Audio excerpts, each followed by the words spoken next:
రేవంత్ రెడ్డి సర్కార్ హైడ్రా అనే ఒక సంస్థను ఏర్పాటు చేసి అకారణంగా అన్యాయంగా దుర్మార్గంగా 40 ఏళ్ల క్రితం 50 ఏళ్ల క్రితం ఆనాటి ప్రభుత్వాలు చెర్ల పక్కపొంటి బాజప్తా పట్టాలు ఇస్తే కట్టుకున్నటువంటి ఇల్లు కావచ్చు, లేఅవుట్లలో కట్టుకున్న ఇల్లు కావచ్చు, పేదలకు జాగలిప్పించిన పార్టీగా, పేదలకు ఇల్లు కట్టించిన పార్టీగా, వాజ్పేయి గారు ప్రధానమంత్రిగా ఉన్న కాలంలో అనేక వేల మందికి హైదరాబాద్ పట్టణంలో ఇల్లు కట్టించిన పార్టీగా, మళ్ళీ హైడ్రా మీద కట్టించిన పార్టీ, భూమి హక్కులు కల్పించిన పార్టీ, కళ్ళ ముందే అవే కాలనీలు నీలమట్టం అవుతున్నప్పుడు హైడ్రా పేరిట మేము భరించలేకపోయినాం. మేము మా పార్టీ ఈ హైదరాబాద్లకు ఎట్లా అండగా ఉందో మీరు చూసారు. దాంట్లో ఎంత ఒత్తిడికి లోనైందో 3 నెలల కాలం పాటు నేను సాక్షిని. ప్రజలను తప్పుదోవ పట్టించి మళ్ళీ మూసి అటుపక్కకి ఇటుపక్క నుండి ఇల్లు కూల్చే సందర్భంలో అప్పుడు కూడా నేను భారతీయ జనతా పార్టీ బాధ్యత కలిగిన పార్లమెంట్ సభ్యుడిగా మా పార్టీగా వాళ్ళకు కూడా అండగా ఉన్నాం. మేము కొన్ని వందల దరఖాస్తులు రోజు వస్తున్నాయి. మా ప్లాట్లు గుంజుకుంటున్నారు, మా ఇల్లు కూలగొడుతున్నారు, మా మీద దౌర్జన్యం చేస్తున్నారు అని చెప్పి ఆ దరఖాస్తులు వచ్చినప్పుడు సిపి రాచకొండ గారికి ఎన్నిసార్లు మొరబెట్టుకున్నా కూడా దానికి పరిష్కారం లేదు.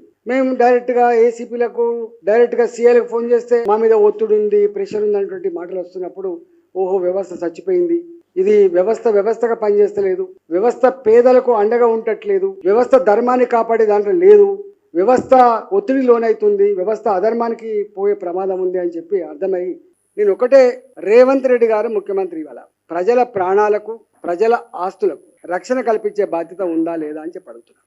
ఎవరు పైనుంచి ప్రెషర్ చేస్తున్నారు, దీని వెనుక ఉన్నటువంటి దుర్మార్గులు ఎవరు, ఈ దుర్మార్గులకు ఇచ్చే పనిష్మెంట్ ఏంది, పేదల ఆస్తులకు రక్షణ ఎక్కడ, పేదల జీవితాలకు భద్రత ఎక్కడ చెప్పాల్సిన బాధ్యత ముఖ్యమంత్రి రేవంత్ రెడ్డి మీద ఉంది.